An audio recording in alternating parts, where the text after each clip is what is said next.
Hello hi नमस्कार welcome to Deep's की दुनिया। कखार फूल पिठो बनवाई आम बर्तमान किसी नहीं बिरी आ चाउल को बाटिकी एवं किसी कखारु फूल।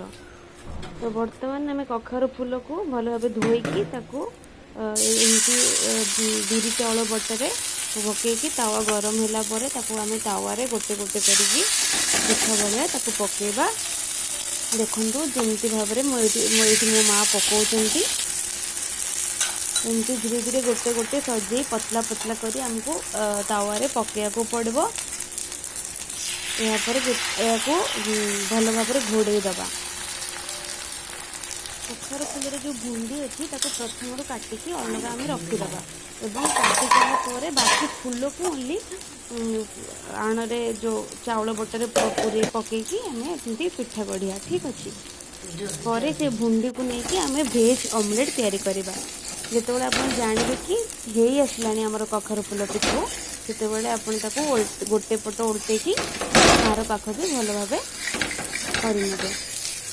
देखो ये भाव आम उठे ना। देखो ये पूरा कितने सुंदर गोटे येलो कलर आसी जाइए खावा को बहुत क्रिस्पी और मड़मड़िया भी लगे बहुत टेस्टी। यहाँ आप इवनिंग स्नैक्स कि सका भी यूज करेंगे ब्रेकफास्ट उपर बहुत ही टेस्टी। देखो यार लुक बहुत ही सुंदर है बनवा भी बहुत सहज और बहुत जल्दी बना हो पार। आमर कखार फूल पिठ प्रस्तुत हो गला केते सहज आप निजे कहतु देखी केते सहज।